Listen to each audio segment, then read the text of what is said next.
এই যে কিছুই নেই, কিচ্ছু নাই, কিছু এই যে কিচ্ছু নেই। এলা পিস এলে বাচ্চা মানুষের মোয়ামুড়ি, হ্যাঁ এলে সব মোড়ামুড়ি পিস। আরে 1 ইঞ্চি না হবে, 1 ইঞ্চি রাস্তা না চাই, যে রাস্তা হোক, কিন্তু এই রাস্তা আমরা চাই না। 70% মানুষের ঘর বাড়ি ভাঙি দিয়া রাস্তার রাস্তা বানা হয়। নিম্নমানের রাস্তার কাজে ফুঁসে উঠল কেশরীবাড়ি বটতলা এলাকা। কাজ বন্ধ করালেন ক্ষুব্ধ বাসিন্দারা। কোচবিহারের সিতাই বিধানসভার সিতাই 2 নম্বর গ্রাম পঞ্চায়েতের কেশরীবাড়ি বটতলা সংলগ্ন অঞ্চলে রাস্তা নির্মাণের কাজ নিয়ে চরম অসন্তোষে ফেটে পড়লেন এলাকাবাসী। প্রায় 3 মাস আগে শুরু হওয়া এই রাস্তার কাজের মান এতটাই খারাপ যে স্থানীয়দের দাবি হাত দিয়েই পিচের স্তর উঠিয়ে ফেলা যাচ্ছে। এমন দুরবস্থায় ক্ষোভে ফেটে পড়েছেন এলাকাবাসী এবং শেষমেশ নিজেরাই নির্মাণ কাজ বন্ধ করে দিয়েছেন।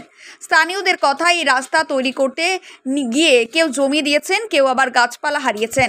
সব মিলিয়ে অনেক ত্যাগ স্বীকার করতে হয়েছে। আর সেই রাস্তা যদি টিকেই না থাকে তাহলে ত্যাগের মূল্য কোথায়? আজকের বিক্ষোভ, এই বিক্ষোভের তো একটা কারণ আছে। রাস্তার কাজ ভালো হয় নাই, তাই আজকে জনগণ খেপিচ্ছে। জনগণের যতটা ক্ষতি করছে, খেপা না তো, ট্রাক্টর যাচ্ছে, ট্রাক্টরের চাকাত মাল উঠি ঘুরি ঘুরি ঘুরি ঘুরি যায়।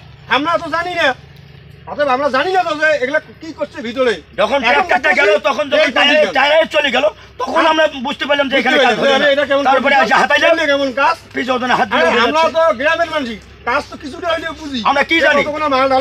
তো এখন কি চাইছেন? রাস্তার কাজ ভালো হোক, এই রাস্তার আমরা পক্ষপাতী আমরা নই। রাস্তার কাজ হোক, জনগণ পরিষেবা পাক। এই রাস্তা কোথা থেকে কোথায় যাচ্ছে? স্যার সিটাই দত্তপাড়ার থেকে বিদ্যালয় সংলগ্ন। তাই? হ্যাঁ। আপনার নাম? আমার নাম সন্তোষ বর্মন। এই রাস্তায় প্রতিদিন হাজার হাজার মানুষের চলাচলের অন্যতম পথ। বাসিন্দাদের একটাই দাবি, রাস্তাটি যেন উন্নত মানের সামগ্রী ব্যবহার করে নতুনভাবে নির্মাণ করা হয়।